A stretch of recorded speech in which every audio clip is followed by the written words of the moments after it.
Good afternoon. Our last case of the day is State v. Hobbs, but I'll note for the record that Justices Berger and Dietz are recused in this case. At this time, we'll hear from the appellant.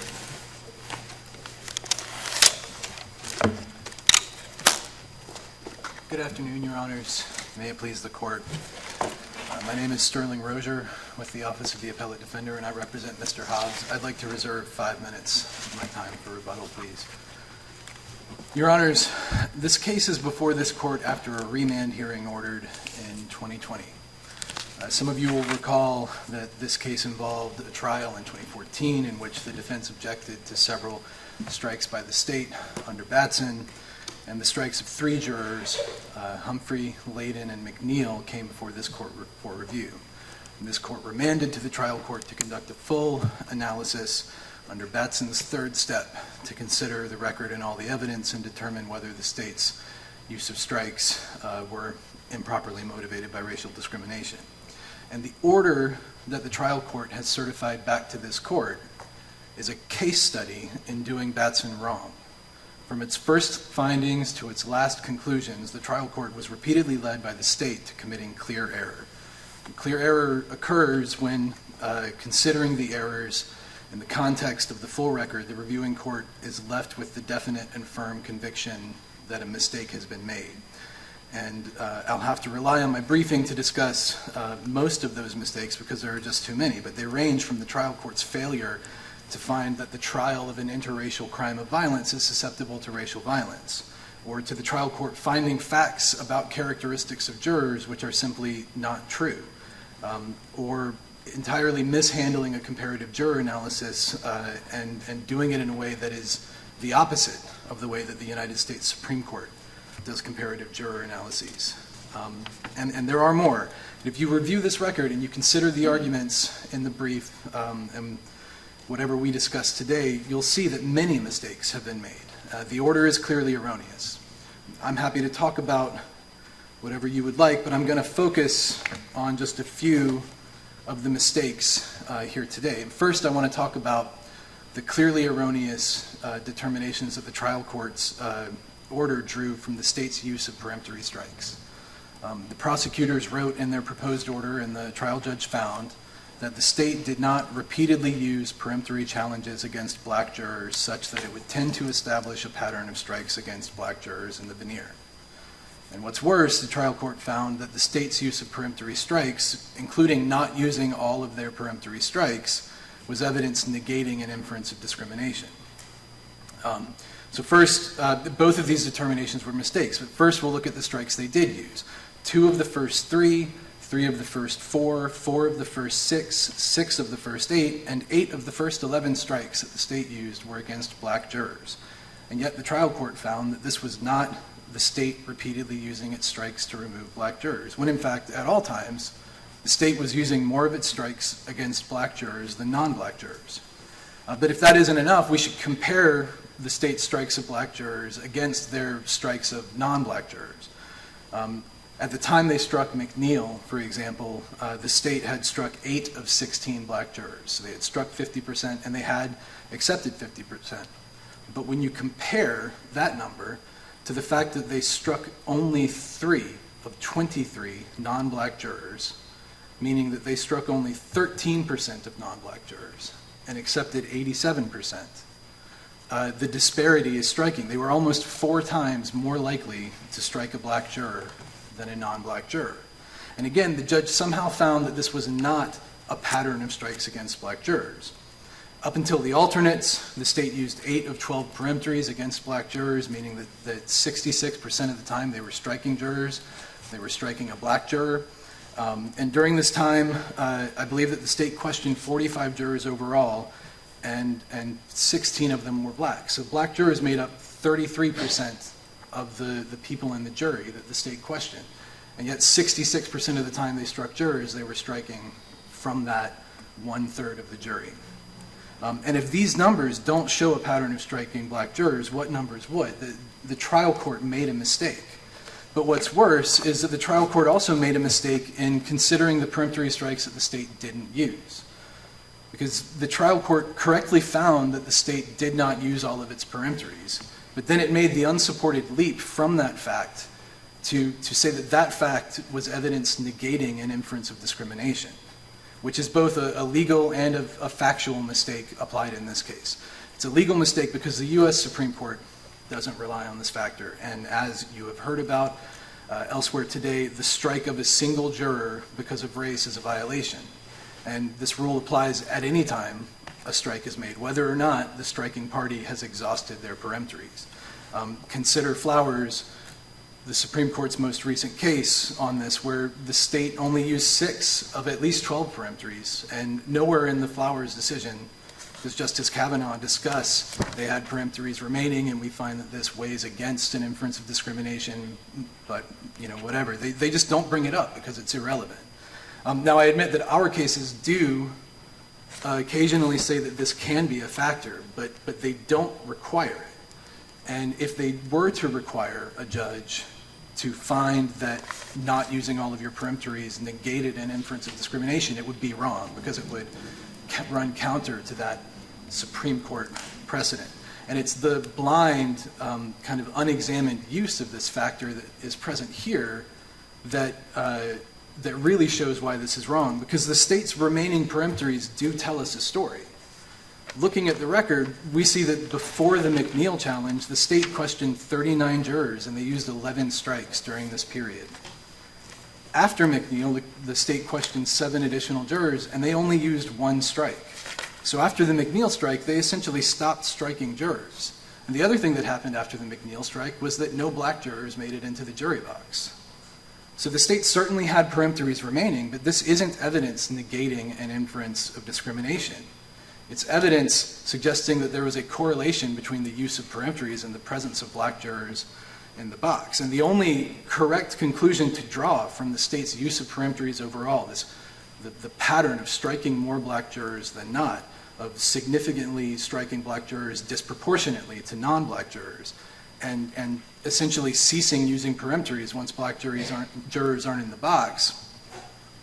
The only conclusion is that this is evidence of a pattern of peremptory strikes used against black jurors, and this is evidence supporting an inference of discrimination. It was a mistake to conclude otherwise. Are you saying that it's a mistake of law that the trial court cannot weigh evidence and consider how to make inferences from that evidence? I'm saying that on this evidence, the trial court drew the wrong conclusions. As a matter of law? I'd say, well, it's clearly a factual mistake. I mean, it's not a matter of law that 50%. Inferences, by definition, it seems, would mean you could infer or you couldn't infer, or you can infer one way or you can infer another way. Well, if you have your underlying assumptions wrong, then the inferences that you draw from those conclusions are going to be incorrect as well. So what's the legal error that you are advocating? Well, there are several. In that instance, I think it was legal error to conclude that the evidence of having peremptories remaining negated an inference of discrimination. How can that be a legal error if our courts have referenced that as because a the factor? Supreme Court never has, and I think that our courts, to Are the we extent that limited? discuss that, are incorrect. So you would advocate overruling those I think cases? that the Supreme Court of the United States has essentially overruled any decisions from our court that apply a heightened burden than the burdens that the Supreme Court already applies. Hasn't the Supreme Court talked about that a trial court needs to be weighing evidence and to consider things, and if the trial court articulates that in its view not using all the peremptory challenges is a factor to consider, how does that violate any case law of the Supreme Court? Well, I think if that were an appropriate consideration, you would have expected to see it in Flowers, where not all of the peremptory strikes were used, and yet that never came up. And I think that following that reasoning, the reason they don't talk about it is because a single strike is a violation of the Constitution. And if you were to start setting sort of quotas or something on, well, if they have a peremptory left, you got to say that's evidence not supporting an inference of discrimination, then striking parties will just strike all but one, right? They'll make sure they have a peremptory left to avoid having this inference taken away from them. And they're just, that cannot be how Batson works. But I thought you were also making, and correct me if I'm misunderstanding, but I thought you were also making sort of a logical argument that you can only use the fact that there are peremptories remaining, or you can only use, it would only logically be that the fact there are peremptories remaining and they weren't used might be some evidence of either discrimination or not discrimination if there were African-American jurors, potential jurors remaining in the jury pool. And I think that's right. And I think on the facts of this case, right, it was clear error, right? The other standard that comes up when you talk about clear error is whether if there are two permissible ways to interpret the data. And here, there is only one permissible way to interpret this data, and the trial court chose the wrong one. I mean, the trial court, chose incorrectly when it chose to interpret, a 10% versus a 50% strike disparity as not evidence of a pattern. There are some mistakes that were just obviously wrong, and there is no other permissible interpretation. But the other set of mistakes that I wanted to talk about, and again, there are a lot more talked about in the brief, but I want to talk about state's proposed finding of fact 46, and finding of fact 46 as the trial court found it. This is the trial court's finding of facts which were not true, and its failure to recognize the state's 11th hour attempt to offer new explanations for its strikes as pretext, and its failure to hold that against the state's credibility. In finding of fact 46, the state attempted to rebut the comparative juror analysis that we had prepared, and they did so by incorrectly highlighting significant differences between the jurors that we had made comparisons to and the black jurors who were struck. And that is entirely inappropriate for reasons that we discuss in the brief, but this sort of discriminative, quote-unquote, whole juror approach is not how it should be done, and it certainly shouldn't be done on the basis of last-minute, post-hoc, sort of afterthought filings. But if we credit it, and if we take it at face value as the trial court did, we should look at what the state actually said, because again, they highlight quote-unquote significant differences between the jurors they struck and the jurors they accepted, and they list several favorable characteristics in non-black jurors that they claim explain why they preferred those jurors for non-racial reasons. They noted that 4 non-black jurors had military experience or a connection to someone who did. They note that 7 non-black jurors have a law enforcement background or a connection to someone who did.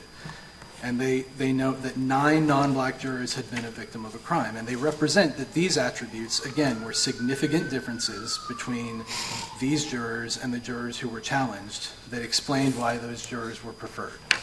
And if this were true, if the state's representations of the record were correct here, we would expect to find that none of the black jurors at issue had been the victims of a crime, when in fact all 3 had. And we would expect to find that none of the black jurors at issue here had military experience, when Layden had been a Marine for 8 years and worked as a guard at Fort Bragg. McNeil was in the Army for 3 years. And there shouldn't be any law enforcement background either. But the state, when they said that some of these jurors had a law enforcement background, one of the people they talked about was Juror Hardin, whose husband worked in a prison. And Mr. McNeil did the same thing. So the state represented these as significant differences that motivated their strikes. And in fact, they're just additional similarities. So if we credit the state's new excuses, their new attempt to justify the strikes by saying these were the factors that they cared about, then the analysis actually shows that these jurors are similar in that way too. But the trial court found facts that were not true. Right? There is no possible interpretation of the record that shows that these representations are accurate. And it made this mistake by finding differences which weren't there, and then by not finding that these were similarities. But worse, the trial court didn't recognize this for what it was. This was something that was drawn up a week before the hearing, 6 years after the trial, in response to a comparison. It's the 11th hour post hoc attempt to offer shifting explanations to cover their trail. And as the Supreme Court recognized when faced with similar practices, it's make weight. And it's not just make weight, but when a prosecutor's attempted explanations for a strike don't hold up and are so far at odds with the evidence, it indicates the very discrimination that the explanations were meant to deny. The fact that they offered these excuses indicates that something is going on, that they are trying to conceal something. And the trial court's failure to recognize these facts was wrong. And the next thing I want to talk about, it's something that's important, and I think this distinguishes this case from pretty much any other case that I've actually ever seen, because there's very little body of law on this. But if we credit the state's finding of fact 46, and if we get past the fact that it's make weight and it reeks of afterthought, and we take it at face value as the judge did, then we have to grapple with the state's admitted exclusion of jurors based on religion.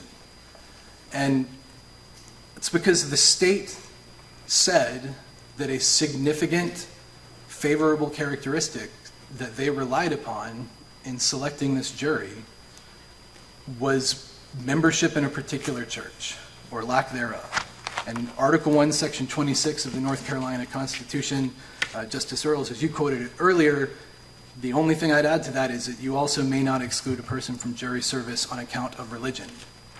And the Batson framework applies to those violations, and the question is whether membership in a particular church is a significant factor. And when the state said this was a significant difference, this was what made us prefer these jurors, they admitted that their jury selection was motivated in substantial part by this factor. And there is no more need for analysis here. We know what they said, and this cannot be allowed. It's no more acceptable than if the defense had said, well, we were striking people that went to that church. Under our state's constitution, all persons have the natural and inalienable right to worship according to the dictates of their own consciences.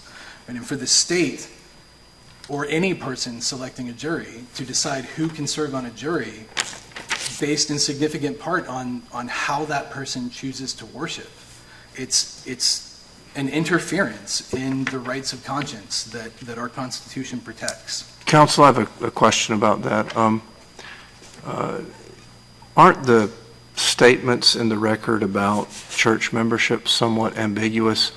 I mean, if you say so-and-so goes to a conservative church, you might mean, well, the doctrine of that church is Orthodox Christianity. Or you might mean, I happen to know that everyone who goes to that church, or a huge percentage of people who go to that church, vote for a certain party. Can we really conclude that this was jury selection based on faith? Absolutely. And I'm glad you asked, because it's right here at the top of this page that I just got to. But the reputation as a conservative church that the state claims is what really motivated their strike, they're just relying on gross generalizations that would be impermissible if they were made about race. Or, if they were to say, well, black people, I think they tend to favor the defense, so I don't think they can be on the jury, so I'm striking them.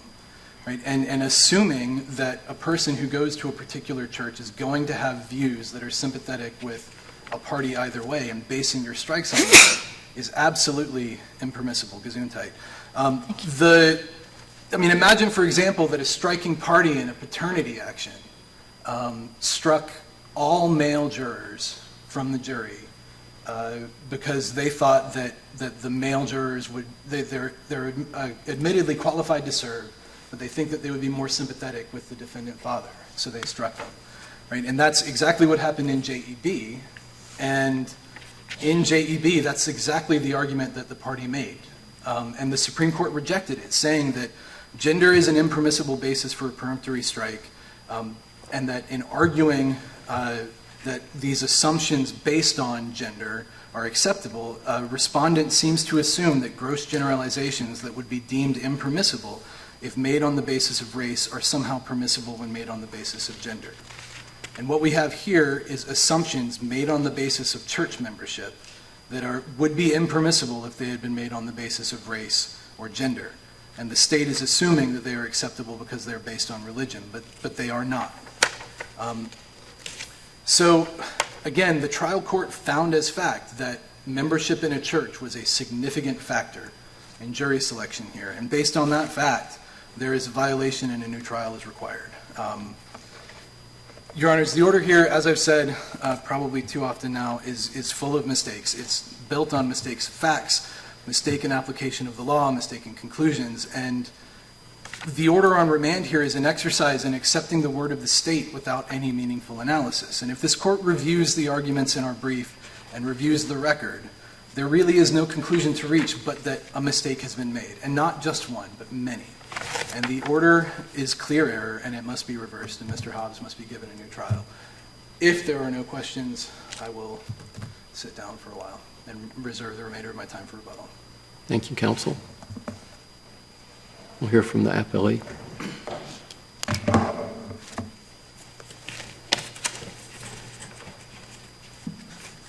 Good afternoon, Your Honors. Mr. Chief Justice, and may it please the Court, my name is Zachary Dunn, and I'm here on behalf of the state. In this Court's 2020 opinion in this case, the Court instructed the Cumberland County Superior Court to conduct a Batson hearing and to enter findings of fact and conclusions of law. The trial court faithfully adhered to this Court's direction, held a hearing, and entered an order addressing and rejecting each of defendants' arguments regarding the preemptive strikes of potential jurors Layden, Humphrey, and McNeil. The trial court did not misunderstand or misapply Batson. There's no clear error in its order, and it should be affirmed. And I'd like to roughly match the arguments of the appellant in this case. So I'll start with the strike rate, the use of strikes in this case.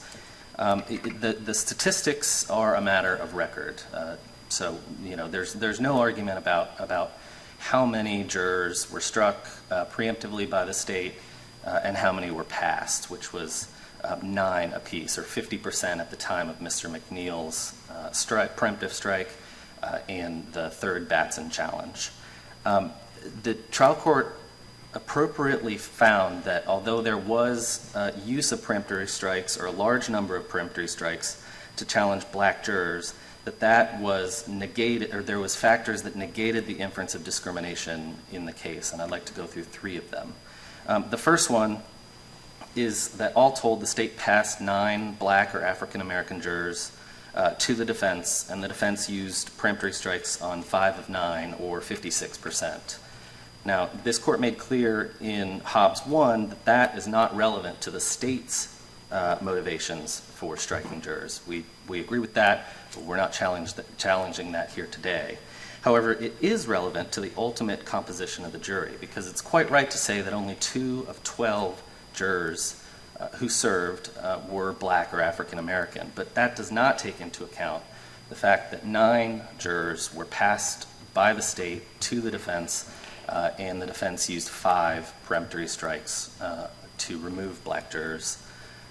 The second point there is the state rehabilitated 2 African American jurors that the defense attempted to strike for cause, and that included, in round 1 of jury selection, Mr. Christopher Munn, who the defense indicated thought that he had some type of intellectual disability, but after further questioning by the state, by the trial court, the court agreed with the state that there was nothing wrong with Mr. Munn, there was nothing wrong with his answers, and he ultimately did serve on the jury. So the state's rehabilitation of 2 African American jurors is something that is a factor that negates an inference of discrimination. And the third I'd like to talk about, it did get some airtime here today, is the fact that the state did not use all of its peremptory challenges in this case. Under 15A, 1217A1, each side in a capital case, as this one was tried, is permitted 14 peremptory strikes. And at the time, putting aside the alternate jurors, at the time that the full jury, the 12 jurors in the box were chosen, the state had only used 11 of its 14 strikes, Your Honor. So those are three factors that we would contend negate an inference of discrimination. And as this court has said in Barden, which is a 2002 case, but other cases, the bare strike rate or use of strikes is something that can be considered as a totality of the circumstances, but it is not dispositive. So if it was dispositive, there would have been no reason for this court to remand in 2020 for a hearing. But it's simply not dispositive, as this court's case law teaches. And so given the totality of the circumstances, the factors that I've highlighted here today, the trial court did not clearly err in holding that the strike rate did not have an inference of discrimination. I would like to talk briefly about finding of fact 46 and the appellant's argument that the state was adding reasons for strikes. If you look at the three African-American jurors that are at issue here, Mr. Humphrey, Mr. Layden, and Mr. McNeil, there was no added reasons at the remand hearing. All of the reasons for the strikes of the three jurors at issue came directly from the trial transcript. Now, there was additional reasons as to white jurors, but the reason for that is because the appellant expanded his argument at the remand hearing and in a comparative juror analysis started making arguments about different supposedly similarly situated white jurors, and the state had to respond to those arguments. So, Your Honors, if you look closely at the three African-American jurors at issue here, there are no extra reasons provided by the state at any time. The state was bound by the reasons it gave at step 2 during the trial, and they absolutely held firm to those reasons. On the religious affiliation point, Your Honors, it's correct that there was some discussion about what churches certain members of the jury attended, but as this court held in Eason, quote, an attorney cannot be expected to ignore all outside knowledge and experience when exercising peremptory challenges.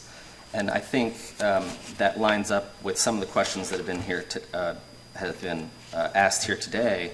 At the hearing transcript on page 72, the prosecutor, in talking about this issue, said, we may not know, it may not be of record that it's a conservative church, the one that they were asking about, but we know it.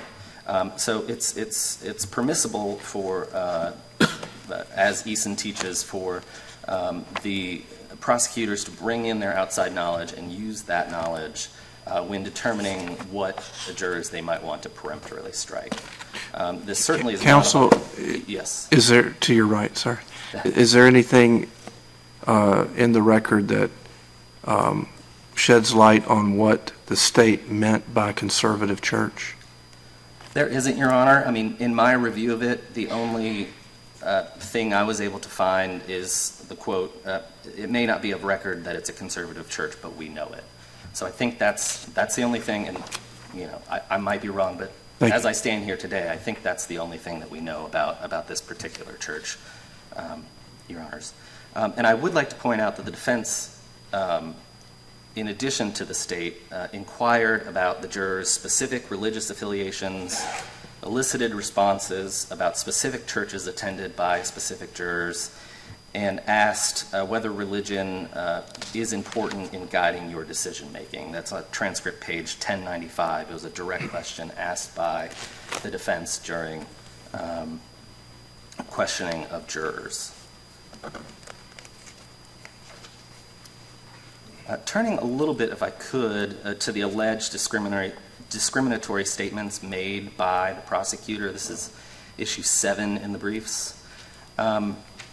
Defendant contends that the state misleadingly lauded itself in saying that the state accepted the first black on the jury, and claims that that is overt racial discrimination.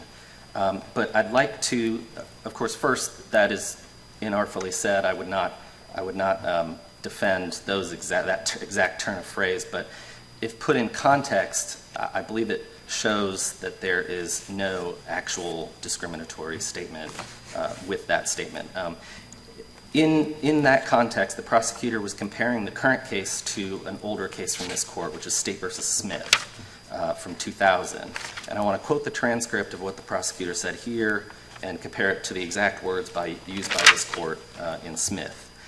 So the quote from the transcript from the prosecutor is, also in that case, meaning Smith, the court noted that the state had accepted the first black on the jury, comma, we did that in this case. That's from transcript page 1580.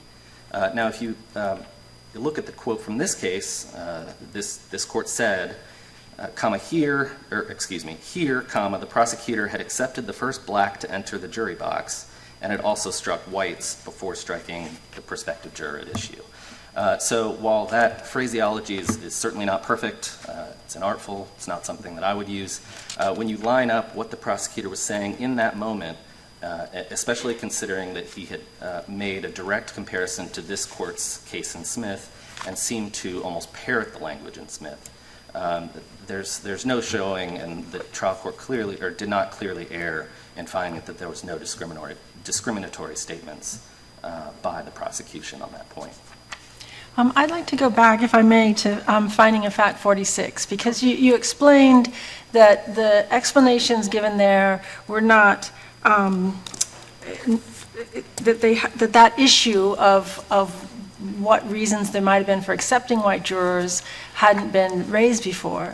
But I didn't hear you, and I apologize if I missed it, but your response to the bigger argument that I believe the defendant is making, that the fact that the state is representing that it accepted non-black jurors because they had military experience, because they had law enforcement background, because they had been victims of crime, and yet those same characteristics were shared by the African-American potential jurors who were subject of a peremptory challenge, that seems to be further evidence that there was a racial motivation in the decision to challenge those African-American jurors. Well, Your Honor, that gets to the comparative juror analysis. And, you know, in Miller L2, the Supreme Court said that there's supposed to be a side-by-side comparison of black jurors struck and white jurors who are allowed to serve. And in this case, the defense wants to expand that test to provide that discrimination is shown if any one black juror who is struck has a characteristic the same as a white juror who is allowed to serve. So it's really expanding the test from a side-by-side, you know, look at these two jurors. There can be some differences, but there must be a lot of similarities to, you know, essentially this one juror had this one characteristic, for instance, military background, and here's some others, white jurors who were allowed to serve who had that same background. So we would say first, under Miller L2, that is not the correct way to do a comparative juror analysis. You know, in Smith from 1991, this court said that jury selection is more art than science. And so long as the motive does not appear to be racial discrimination, there can be differences in questioning and differences and challenges based on legitimate hunches. So the fact that one juror or several jurors, white jurors, had certain characteristics that were the same as a struck juror, African-American juror, does not in itself show any inference of discrimination. That would be our contention, Your Honor. But why wouldn't it be proper to compare the African-American juror who was excused to numbers 1, 2, 3, and 4 of the white jurors who were accepted? I think certainly the court... You can still do side by side. You just have 4 people on. You can. It seems to me you can still do the comparative juror analysis. I think you can, and that's certainly true. For instance, you know, looking at reservations about the death penalty, that's one of the areas that the defense has done a comparative juror analysis. Of course, we disagree with their conclusions. But reservations about the death penalty, the three African-American jurors at issue here, Mr. McNeil, Humphrey, and Layden, were compared to four white jurors, which were Stevens, Hardin, Elmore, and Flores. But doing a true side-by-side comparative juror analysis shows that these really aren't similarly situated jurors such that a comparative juror analysis would be appropriate. For instance, Mr. McNeil on page 2336 said, well, I've got some feeling about the death penalty. I'm not totally against it, but, quote, I'm not for the death penalty. That was a declarative statement made by Mr. McNeil. Whereas Mr. Elmore, one of the white jurors that the defense speaks about both in the under-questioning argument and in the comparative juror analysis, when he was with the state, so when the state had an opportunity to exercise peremptory challenges, and this is at page 1547, Mr. Elmore said, I wouldn't say I would have any reservations. I wouldn't call it hesitation, but he would take the issue of the death penalty very, very serious. So yes, the words hesitation and reservation are in there, but what Mr. Elmore is telling the state in that instance is that he does not have hesitation, he does not have reservation, but it's a very weighty subject and he would take it very seriously, and that's sort of what you want a juror to do. Now, the defense rightly points to some 250 pages later, and it's at page 1816, Mr. Elmore responds to the defense and says, quote, I have some reservations about the death penalty. But first, that's completely different from what he said. It's the exact opposite from what he said to the state. And at that point, the state had already passed Mr. Elmore to the defense, and there's no way for the state at that point to exercise any peremptory challenges there. So a side-by-side comparison of them on this issue shows that they're not really similarly situated, Your Honors.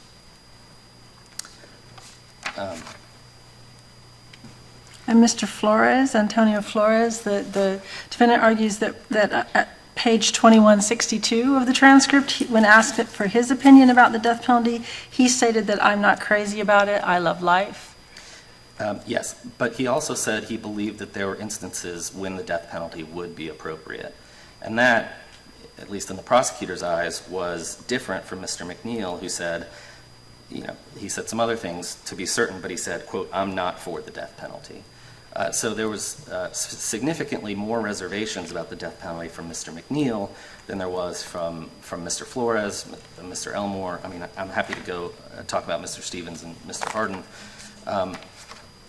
if the court would like, but I'd like to turn, it's still comparative juror analysis, but speak about the mental health issues and connections, which is another issue which the defendant claims that comparative juror analysis shows that a black juror was struck because of mental health connections, whereas the white jurors were allowed to serve or were not struck by the state.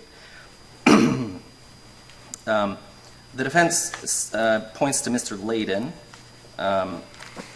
who at transcript page 1596 said that one of his diagnoses, his specific diagnoses, was post-traumatic stress disorder, PTSD. And in the state, in giving the reasons for its strike, specifically said that the defense is bringing an argument. Of course, the defense admitted that the killing had occurred and was done by the defendant, but admitted but claimed for, among other reasons, that he was mentally ill because he had PTSD. And so the state said, well, we don't want a juror who might, whose symptoms resembled the defendant's, who might, feel a certain type of way about the defendant because of his own diagnoses. And I would note, Your Honors, at page 1600, Ms. Pullen, another African-American juror who was struck, the state gave the exact same reason. The state said that they struck potential juror Pullen because of her PTSD diagnosis. So the same as Mr. Layden, and different from the four white jurors that the defense points to, which is Mr. Stevens, Ms. Williams, Ms. Kallenbaugh, and Ms. Reedy. I'm happy to talk about any of them, but I will single out Mr. Stevens for the purposes of our argument here today. Mr. Stevens at page 961 says that, he had been in therapy for depression, but he had ended that therapy in 1986, and he had not sought any treatment since then. So comparing one juror who has the exact diagnoses and is still ongoing treatment for the same condition that the defendant had, it's not a proper comparison to compare that juror to a juror like Mr. Stevens, who had depression in the 80s but had stopped taking treatment at the latest 1986.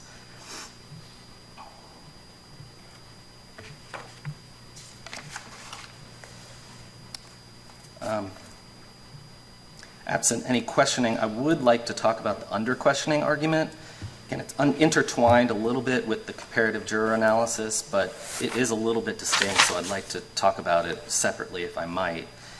We have a waiver argument on the under-questioning argument. We're perfectly happy to stand on that. We think we're correct in the waiver argument, but I'd like to go straight to the merits if I could.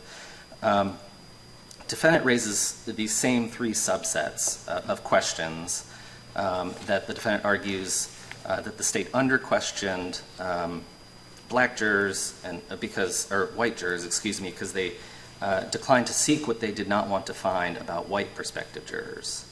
But this court in Fletcher said that questions to jurors can be varied in form, and disparate questioning of prospective jurors does not necessarily give rise to Batson error. So the looking at the jurors individually and their exact characteristics is very important.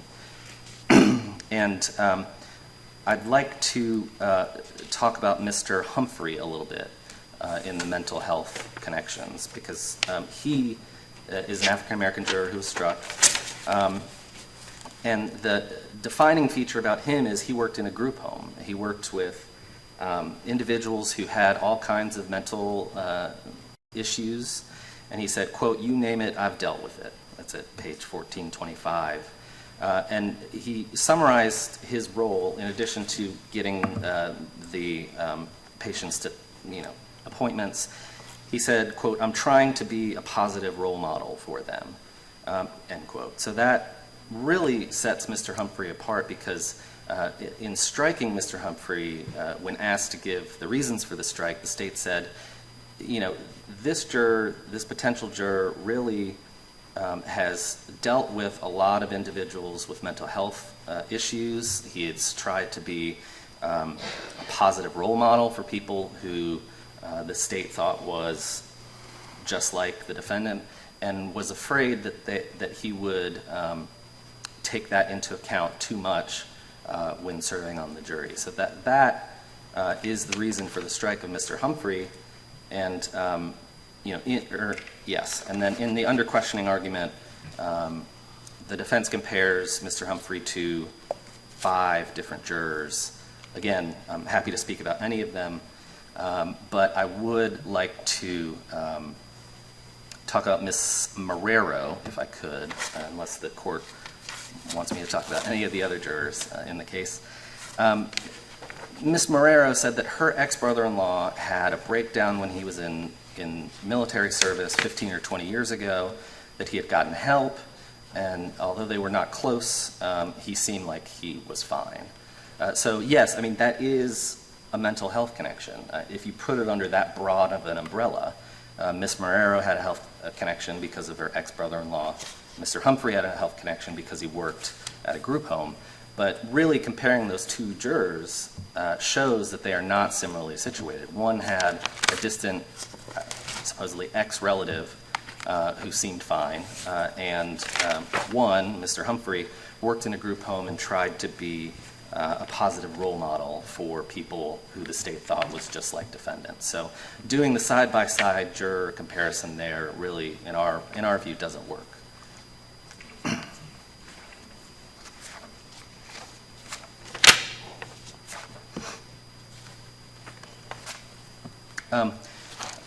Unless the court has any questions on any of the arguments, I would like to hit one final argument that's issue 3 in the briefs. It's about the historical evidence that was presented by the defendant below on remand. The defendant mostly cites to the Michigan State University study, which was looking at capital cases from between 1990 and 2010, 11 cases were from Cumberland County. And the defense claims that it shows a history of racial discrimination in Cumberland County. Now, the trial court appropriately accepted the study, looked at it, and gave it the appropriate weight, which it found to be little. And one important characteristic of why the trial court thought that the MSU study was of little value was because the prosecutors involved in this case were not involved in any of the 11 or any of the cases that were identified by the study. So the fact that these prosecutors were not involved in any of those cases, the trial court believed, and we think is not clearly erroneous, makes the MSU study have little value. There was also 3 flaws. The trial court characterized them as flaws in the MSU study that I'd like to quickly go through. The first one was that prosecutors, either current or former, were not used in choosing relevant characteristics. The second was that recent law school graduates were used to conduct the evaluations in the MSU study. And the third is that only the cold trial transcript were used. Now, the defense claims that calling these flaws is improper, but what the defense doesn't say is that these are incorrect. I mean, these are objectively true things about the MSU study. So the trial court did not clearly err in evaluating the study, looking at easily observable facts about it, and making a common sense evaluation which factored into its determination that the MSU study had little weight in this case.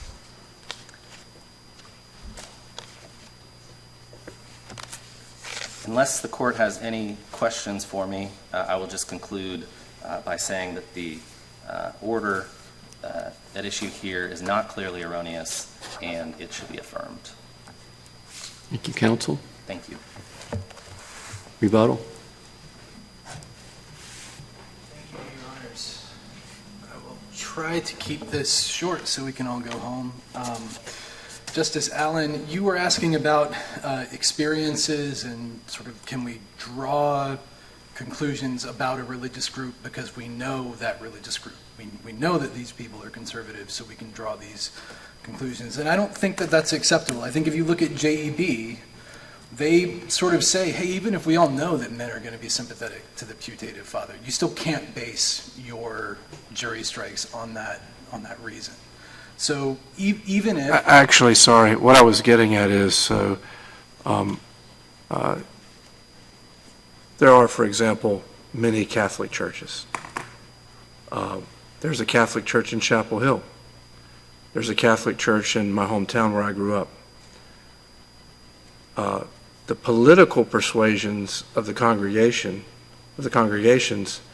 are very different, even though the doctrine is the same. So that's really sort of the point I was making, is I'm not sure that saying, well, I know that the folks who go to stick with sort of the Catholic Church example, Catholic Church A, that congregation, the people who go there tend to be politically conservative, but the folks who go to Catholic Church B tend to be politically liberal. My question was, if that's what we're talking about, is that really a distinction based on religion? I think it is in the same way that by choosing to strike male jurors because you think they're going to sympathize with the male client it's a gross generalization that is tied to religion, and that is unacceptable under JEB. And the state pointed out that religion was explored by the defense, and I would just say that if the state had thought that the state or the defense was discriminating against religion, they would have been able to object on these grounds as well at the time. The state mentioned something about finding of fact 46, and they assert that the new explanations for why these jurors were stricken were not new justifications. But but they are. I mean, if you're saying this is why we preferred these jurors, that, we liked these people because they had these factors, you're saying we didn't like those people because they did not have those factors. I mean, it's one and the same.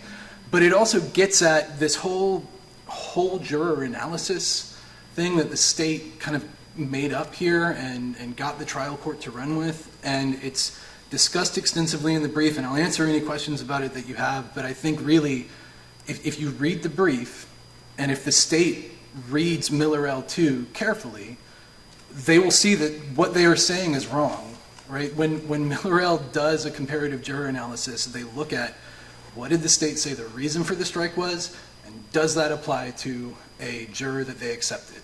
And that's it. And the only time anyone at the Supreme Court bothers to go in and say, well, what about those white jurors might have made the state like them, right? The only time that happens is in the dissents in Miller L and in Flowers. And in Miller L, the majority directly grapples with that and says, we do not do that because jurors are not the product of a set of cookie cutters. And every comparative juror analysis that the Supreme Court of the United States has done it the way we have told you to do it.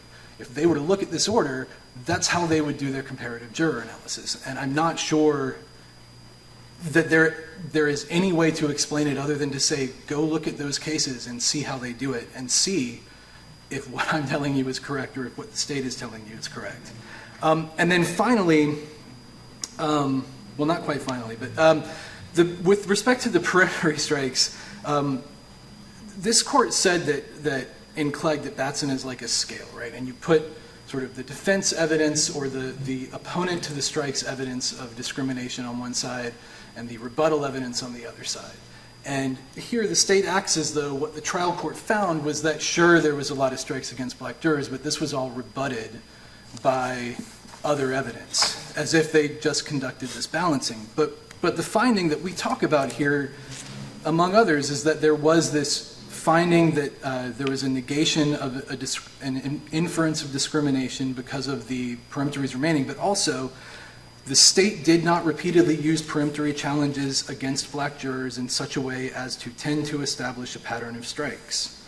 Right? So the court did find that these numbers were not a pattern. And the problem is, if you're going to put your evidence on the scale and weigh it, and you don't find that there is a pattern, if you find that having peremptories remaining is evidence negating inference, then you're putting that evidence on the wrong side of the scale, and it's going to throw off the conclusions that you draw from that. It's going to mess up your analysis. And then the last thing I want to hit, unless you guys, unless you all have questions, is specifically with this comparison that the state drew about Stevens. They were attacking the comparison with Stevens, and they say that his mental health issues ended in the 80s. And so, of course, that's too remote to be relevant to this jury selection. And the trial court doesn't explain why that's true. But the trial court is very inconsistent about how it applies that sort of factor. Because if the 1980s is too remote for Stevens' depression to matter, then why is it okay for the state to say that they excused McNeil because he used to go to clubs in the 1970s? Why is that not too remote?